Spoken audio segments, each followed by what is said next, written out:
Lagi mong tatandaan, kapag hawak mo na, huwag mo nang bibitiwan pa. Kasi baka maagaw pa ng iba.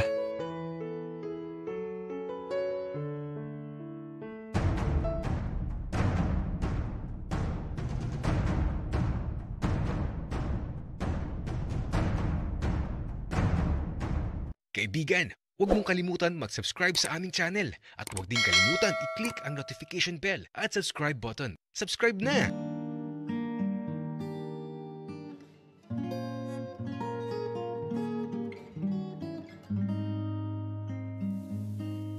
Kinakabahan ako sa mga sandaling to. Hindi kasi ako nagsabi na uuwi ako. Tapos may kasama pa akong makulit. Bahala na nga.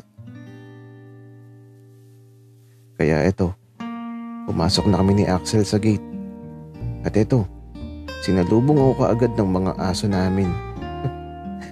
Namiss ko yung mga aso namin.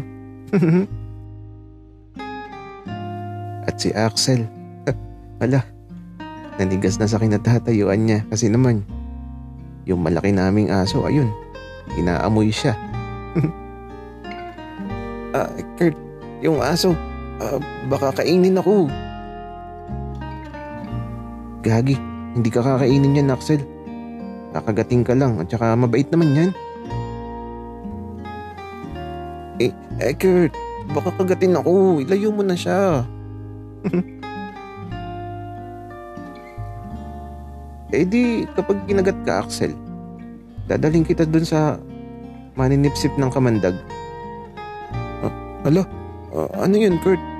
Albularyo? Ewan ko, Axel, basta kaya niyang sipsipin ng kamandag. Hanapin niya sa katawan mo, tapos ayun, lalagyan niya ng konting hiwa, tapos sisipsipin na niya, at ayun, tanggal ang kamandag.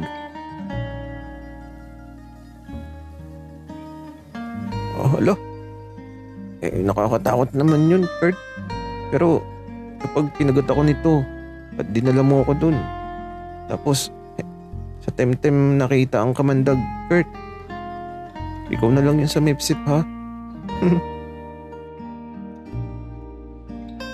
Baliw. Ewan ko sa'yo, Axel. Bahala ka dyan. Mali ko ba kung paano yun? Pero kung marunong ako, G lang. Pero ayoko. Baka kung anong mangyari. Nakakatakot pa naman to si Axel. Namimilit. Kahit ayaw ko sa umpisa.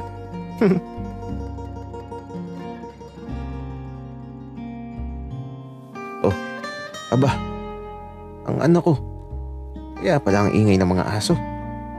Sino siya? Kaibigan mo ba? At eto na si Papa. Lumabas siya ng bahay at eto, nilapitan kami at pinalis muna yung mga aso na nakapalibot kay Axel. Magandang gabi po. Ako po si Axel. Best friend po ni Kurt. Magandang gabi din sa'yo, Axel. Tara, pasok na kayo at sakto kakain na ng hapunan. Kaya naman ito, sumunod na kami kay Papa sa loob ng bahay. At eto,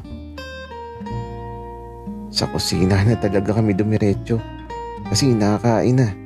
At andito na din si Mama at yung kapatid ko. Hello po. Ako si Axel, kamusta po kayo? Pagbati ni Axel sa mama at ate ko, kinakabahan talaga ako sa mga pwedeng mangyari. Mahal, best friend ni Kurt. Wika ng papa ko sa mama ko. At ito, mukhang okay lang naman. Pero, hindi maalis ang kaba ko. Anak, dahil bagong dating ka, ikaw magdasal. Wika ni Papa sa akin, kaya lang sumagot si Axel. Ako na lang po, sir. Napangiti tuloy si Papa, kaya ito, nagdasal na si Axel. Ako naman, napapangiti din. Ewan ko ba? Kaya naman tapos magdasal si Axel. Kumain na kami. Tapos eto na. Nagsimula na akong tanongin ni Papa. Anak, sabi nung tropa ko, lumipat ka daw ng bahay. Papa, opo. Magkasama po kami ni Axel sa bahay. Ah, ganun ba? Ano bang kurso ang kinuha mo, anak? Papahulaan ko. Dressmaking ba? O beauty expert? Wika ng ate ko na epal. Nakakainis. Papa. Law po ang kinuha ko. Tapos eto, nagulat ako kasi naman. Tumayo si Papa, tapos eto, niyakap ako. At masayang masaya siya. Iyan ang anak ko. Ika ni Papa pagkabalik niya sa upuan niya. Napangiti na lang talaga ako kasi parang masayang masaya si Papa sa desisyon ko na isang aksidente lang naman. At ayun, si ate, epal, napahiya siya. At si Axel naman, tahimik lang na kumakain. Nagutom ata sa lahi ng biyahe. Kurt, anak, bigyan mo pa ng kanin tong kaibigan mo. Tapos mamaya, mag-iinuman tayo ha. Kailangan natin mag-celebrate kasi magkakaabogado na sa pamilya. Alo, si Papa, tuwan-tuwa. Kaya naman matapos makakain, eto na. Seryoso pala talaga si Papa. Andito kami sa malawak na sala. At habang nakaupo kami ni Axel, tahimik lang siya. Axel, okay ka lang? Oo naman. Okay lang ako. Tsaka Kurt, mabait naman pala ang tatay mo. Oo, mabait, kaso mahigpit. Pero Axel, kalma lang sa pag-inom ha. Kurt, matibay ako. Ano ka ba? Di mo kailangan mag-alala. Okay, basta Axel, kalma lang. Kaya ito, na magsimula na ang ihinuman, kinakabahan na ako kasi naman, di ako sanay sa ganito. Madali akong mahilo. Pinagbigyan ko lang din talaga si Papa. Pero si Axel ba? Siya yung madalas nakakwentuhan ni Papa. Ako naman, tagapakinig lang.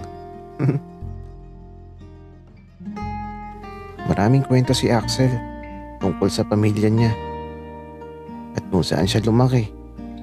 At habang nakikinig ako, napapangiti na lang ako kasi ang simple lang pala ng buhay ni Axel. At mukhang close na sila ni Papa. At sa paglipas ng mga oras, napapadami na kami ng inom. Nahilo na ako. At eto, ewan ko ba, nawala na ata ako sa katinoan ko. Hindi ko na alam kung ano nangyayari. Basta ang alam ko, nag-uusap sila Papa at Axel. Pero di ko na sila naiintindihan. Lasing na talaga ako.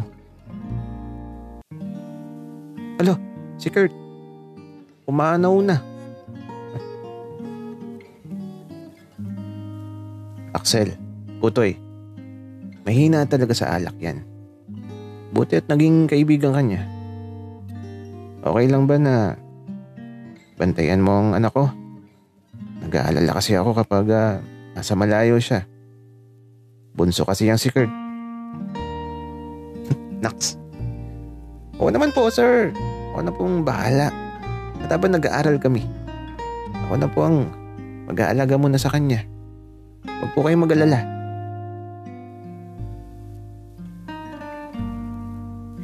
Tito na lang ang itawag mo sa akin, Axel. Masyadong formal kapag sir. Sige po, Tito. Masusunod po. Axel, ano? Kaya pa ba? Hanggang may alak, walang bibitaw. Tito, inahamon niyo po ba ako? G lang, matira matibay. Ayos matibay kang bata ka. Oh, teka lang si Kurt. Dinudukot na yung temtem mo. Tito. Lasing lang siguro kaya ganyan. Hayaan nyo na. Walang mali siya. Ganun ba, Axel? Pero iho, alam mo kasi duda ako dyan kay Axel. Tito, bakit naman po?